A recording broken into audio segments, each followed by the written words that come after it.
Donc maintenant tu sais ce que c'est qu'une transformation, eh bien on va parler d'un certain type de transformation, c'est-à-dire les transformations linéaires. Donc transformation linéaire, ce qui va bien avec l'algèbre linéaire comme tu vas le voir par la suite. Donc transformation linéaire. Donc, qu'est-ce qu'une transformation linéaire? Donc, une transformation linéaire, donc une transformation est linéaire si et seulement si elle répond à deux conditions. La première des conditions, c'est que eh bien, la transformée de la somme de deux vecteurs de l'ensemble de départ est égale à la somme des transformées individuelles de ces vecteurs. Voilà. Donc, en d'autres termes, la transformée de A plus B est égale à la transformée de A plus la transformée de B. Donc ça, c'est la première condition. Et la deuxième condition, c'est que la transformée eh bien, d'un scalaire multiplié par un vecteur de l'ensemble du domaine de définition est égale à ce scalaire multiplié par la transformée de ce vecteur ici, de ce vecteur A. Donc en d'autres termes, la transformation linéaire conserve les opérations d'addition vectorielle, d'accord, et donc de soustraction, et aussi de produit par un scalaire. Donc si une transformation eh bien, satisfait ces deux critères-là, eh bien c'est une transformation linéaire. Donc on va voir ensemble si, comment on fait en fait pour montrer qu'une une transformation est linéaire. Donc on va prendre un exemple de transformation. Donc par exemple, on va prendre on va prendre t qui va prendre un vecteur, dans R2 et qui va transformer ce vecteur-là en un autre vecteur dans R2 qui va être x1 plus x2 et 3x1 pour la deuxième coordonnée. Donc en d'autres termes, si je prends deux vecteurs A et B, donc A dans R2 est défini par A1, A2, donc il y a deux coordonnées, et B est défini par B1, B2, où A1, A2, B1, B2 sont tous des nombres réels. Donc qu'est-ce que c'est que la transformée de A?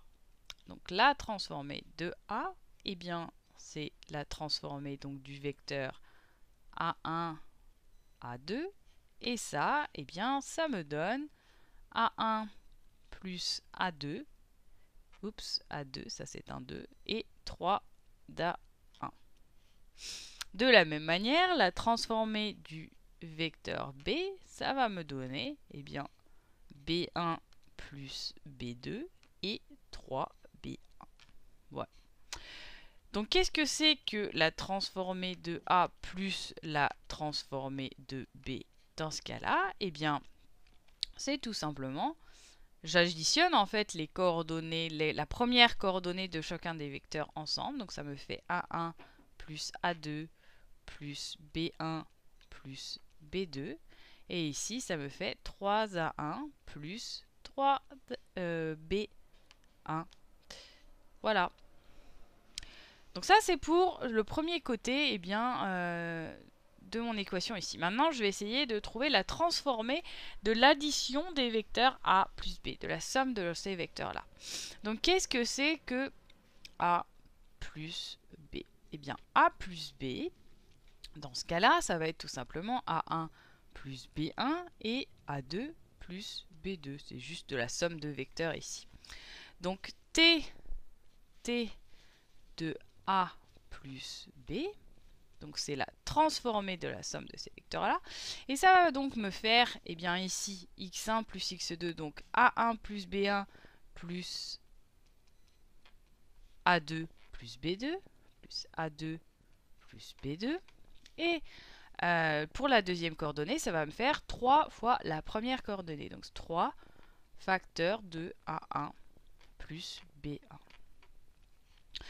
Et ce qu'on voit ici, eh bien, ce qui est important, c'est qu'on satisfait donc la première condition des transformations linéaires, c'est qu'on voit que la transformée de A plus la transformée de B est égale à la transformée de A plus B dans ce cas-là.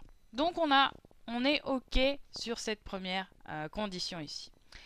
Maintenant, si on regarde eh bien, la deuxième condition. Donc, si on regarde la deuxième condition, c'est-à-dire si on regarde qu'est-ce que c'est que la transformée d'un scalaire par le vecteur A. Donc ça, eh bien, c'est la même chose que de transformer, donc je vais réécrire ça, c'est la même chose que de transformer le vecteur CA1 et CA2. Donc j'ai juste multiplié le scalaire par mon vecteur ici. Et donc ça, qu'est-ce que ça va me donner ici? Alors ça va me donner, j'ai de moins en moins de place, mais on va y arriver, ça va me donner, donc la première coordonnée c'est x1 plus x2, donc c'est CA1 plus CA2 ici. Et la deuxième coordonnée c'est 3x1, donc c'est 3C2A1. Et maintenant, qu'est-ce que c'est que C multiplié par la transformée de A? Eh bien, C multiplié par la transformée de A, je l'ai juste ici. Donc ça va juste être C, facteur ici de A1 plus A2, A1 plus A2, oups, voilà. Et ici, ça va être 3C de A1. Et donc, encore une fois, je me retrouve avec l'égalité, c'est-à-dire que la transformée de C multipliée par A est égale à C fois la transformée de A. Donc, eh bien, je satisfais cette deuxième condition et ça veut dire que eh bien, ma transformée T ici, telle que je l'ai définie, c'est une transformation linéaire. Voilà, donc on va faire un deuxième exemple, juste pour voir comment on fait aussi dans d'autres cas. Donc je vais juste effacer tout ça là parce que c'est vrai qu'on n'y voit pas très clair. Donc on va effacer ça. Voilà. Hop. Et voilà, donc on n'a pas besoin de ça. Ça non plus. Hop, on va enlever ça aussi. Parfait. Donc on va prendre un deuxième exemple. On va prendre cette fois-ci une transformée donc d'un vecteur pareil dans R2, x1, x2. Mais cette fois-ci, ça va être égal à la première coordonnée au carré et 0 ici. Et donc la question est de savoir si cette transformée-là si cette transformation-là est une transformation linéaire. Donc on va faire comme tout à l'heure, mais on va commencer cette fois-ci par le scalaire. Et tu vas voir pourquoi tout de suite. Donc qu'est-ce que c'est par exemple que C de la transformée de A? Donc A, je te rappelle, A c'est simplement eh bien, ce vecteur ici qui est composé des deux composantes A1, A2. Donc C de T de A, c'est donc T de A, qu'est-ce que c'est? Eh bien c'est A1 au carré, 0. Voilà, donc c'est tout simplement eh bien, c'est A1 au carré de 0.